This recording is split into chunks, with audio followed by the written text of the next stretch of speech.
Alright guys, Sensei Key Survival Martial Arts, welcome back to the dojo.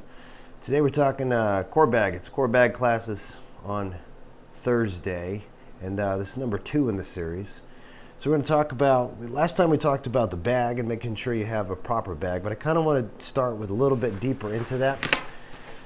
I grabbed an old bag from home that I picked up a while ago, Army surplus or something. It's just a cheap Rothko bag. I think it was like $40, but depending on your situation, you may not need a bag any bigger than this or any more durable than this, or it's a great place to start. For the price that you have to pay for it, it's probably it's a good place to get started with things. Part of the price kind of plays into the next thing I'm talking about, is that whenever a student would come into class, I would tell them, when you first show up in a class, you bow when you enter the dojo and you bow when you leave. You bow when you first see the sensei, and the bow is returned. And explain the reason for doing that as it's a couple things. One is that you're paying respect to the school, and it is tradition. You're paying respect to the teacher, and kind of recognizing the authority that the teacher has, that the sensei has. But more importantly, I used to call it you're going into your phone booth. You're putting on your Superman uniform. Open it up. Your Superman's underneath. When you tie that belt on, you're actually bringing out the better version of you. There in that class, inside the dojo here, you're supposed to be the best version of you that you can be, which means that there's no whining, there's no complaining, there's no quitting. You work hard, you train hard, and you try to bring the best of you out. And then the more you practice, the more you train, the longer that lapses after class is over. It's an important part of training. But the uniform is like Superman uniform. It's like the Superman costume on your chest that brings that out of you. So what I want to introduce this idea to you is that the core bag represents the same thing. When you're carrying this thing around, it becomes a reminder of your commitment to being the best version of you can be. And with that says that you give it the appropriate respect that it's due. It is not just a bag that you throw your stuff in. It's not just a garbage dump for things that you might need in an emergency. It is something that is actually a part of your training. It represents you. It represents the successes you've made in your self-development and your training, as well as the stuff that's in there represents the skills that you've acquired. That's a very important part I want to kind of acknowledge. So the price of the bag might affect the way that you value the bag, but it necessarily doesn't have to. It all comes down to your mindset and how you look at it. But if you have a bag that works, great. If not, do a little research before you buy one and just make sure you get a good bag that works. Start cheap if you have to. The second part I want to make is that the core bag is your bag. The skills that go into it, the 12 areas of training in the first level, are guidelines for the skills that you're going to learn. You're going to learn various things from, we're going to cover stuff that hits all 12 of the areas, but the specific items that you put into the bag might be different. Your communication gear is going to be different than mine unless you buy the same stuff that I have. Your flashlights and lighting equipment will be different. Your fire starting equipment, it's all your personal preference. So you're encouraged to do your research, use what you have, but whatever you do have, we're going to practice and train on it. So make sure that you get something that's actually functional, that works well. We are still going to cover the 12 areas of training. And the last piece I want to cover this week is the first lesson in the core bag, the first thing that actually goes in the core bag. And it's a map, but not for the purpose of actually navigating around. Not yet. We'll get to that. The map, I've got a full page map of Vermont, California. This is the Grand Canyon, Salt Lake City. This is when we traveled out west. Vermont is obviously closer to home for me, but the purpose of the map is, so I want you to imagine if in an emergency, what is the most important thing that you have to get done? And for me, it is making sure that my family's safe. That's number one priority. If the crap hits the fan or something goes down or whatever, a terrorist attack. It doesn't really matter what it is. If things get out of the normal and break their routine, I want to know where is my family and how do I get a hold of them. So the map is in your bag for the first lesson is actually rally points. It's places that your family is going to meet in the event that they can't communicate with each other anymore. From being close to your house, like within walking distance of your house, for if there's an emergency at the house, like there's a fire. I remember covering this as a kid, and the fire department would come and always talk about having a meeting place outside the house being the number one thing you do. Well, there's a lot of truth in that. If your house is, you can't get to your house for whatever reason, there's a fire or something, and you don't know where to meet, if just having someplace within walking distance of your house, whether it's a park, a cemetery, a store, a parking lot somewhere, just whatever, having that place picked and you mark it on the map. The map too is when you have your map in your bag, you make sure that all of your family members have the same map. You get one for everybody of your family. And even if they don't have a core bag, and they just keep it in the glove compartment of their car or whatever, but there's going to be a lot of useful information on it.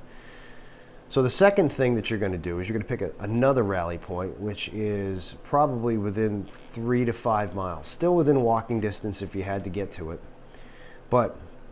And you want to pick something that's in the direction, the main direction that everybody is going to be coming from, if possible. I mean, if everybody's going in every different direction, then you'll have to, and again, the core bag is your bag. You need to find out what works for you. But you have this secondary rally point so that if there is a major evacuation or something and you don't know where people are, you can use that secondary rally point as a meeting place if communications don't work. And we all know if there's a major disaster, getting through the cell line is pretty tough. The smaller the text you send, the quicker it'll go through. So if you just have something that says, rally point 2, RP2, and you just send that to your family, everybody can acknowledge it with a simple one-letter answer, or even you can leave a symbol at your house, some sort of sign that you're at that secondary rally point, and make sure everybody knows where that is.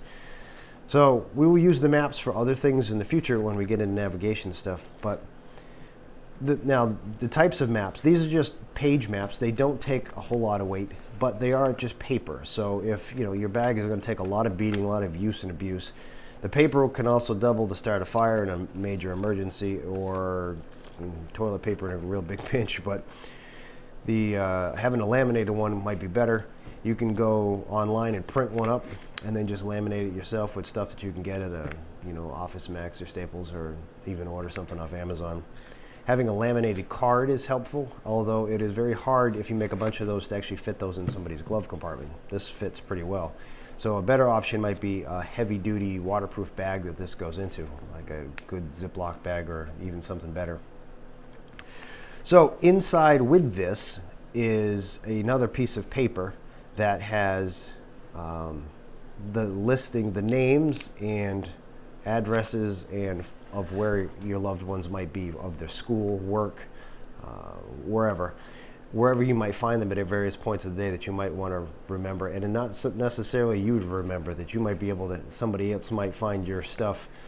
You may need to send somebody to go do something. You may not be able to fully communicate and they can find it. There's a lot of reasons for it, but name, address, not just home address, but your home address should be on there as well, and your phone numbers, because everyone's got it in their cell phone, and cell phones go down, and you might be able to find some landlines that you can actually get through to, but if you can't, the phone won't turn on, you can't remember the number, you might be in trouble. And they might have office lines that are still working.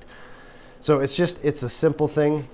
Obviously there's some OPSEC involved with this, that if you have all of your information on this, you don't want to let it get out of your hands, which again, the core bag, keeping this thing close to you, because eventually this thing may carry firearms and weaponry that you're not going to want getting into the wrong hands. So being responsible means you're going to take care of it and not keep it out of your sight or keep it locked up somewhere. So keeping this locked up in there is an important part of that. So getting your family together is a huge part of what you want to cover in a major emergency, and just for regular preparedness, and for peace of mind. A lot of the stuff that we're going to put in the bag it's common sense stuff, but it's stuff you're going to use every day. I used my bag this afternoon, actually this morning. I was cutting a piece of drywall and I went and I flipped the thing over and I moved my hand and I sliced my darn finger right up. And I had to go get the bag, and I've set it up in such a way that, because I've done this many times, not cut my finger like this, but I've had many cuts, and usually they're on my hands, and I only have one hand to get into my bag. So the bag is set up so that when I open the zipper and I pull out the first aid kit, it just unclips, flops open, and then there's Band-Aids and stuff right there that I can get at with one hand. We'll cover that when we get into the first aid section. But that's it for today. The core bag class is number 2. I guess we'll call it seeing it's a backpack, we'll call it your cape, your Superman cape. Your core bag is your bag, and rally points. Having the map, and we'll do an actual video at some point about creating rally points, because there's a lot of things to look out for when we talk about more OPSEC, situational security and awareness, danger areas. On your map, there's going to be things that we're going to list that are safe travel routes, areas to avoid, resources, things like water sources and food sources. Where are the stores that will be most likely to use cash if the power goes out? Fuel depots, propane filling station. There's thousands of things you're going to want to list on your map, and it all depends on your area. Cache locations where you can hide things to dig them up later if you're so inclined to do that. I haven't yet to do that. My house is not that. It's in the woods in a small town, so haven't really gotten that far. But if I do, put it on video and I'll share that with you too. But this is that's it. Class level number 2. Thanks for watching. Please give me a thumbs up if you like the video, or if you think it stinks, give me a thumbs down. This is only like my 4th video, so I'm assuming it's not really great, but I'm getting better. I'm learning this. I've got a lot of skills I'm trying to share, but unfortunately video is something I'm kind of learning as I go. I've been doing this for a while, but I'm not quite where I want to be yet. But so any suggestions, please leave those in the comment, and please subscribe. If I don't think at this point I have any subscribers, so be the first or the second or the third, whatever. Again, thanks for watching.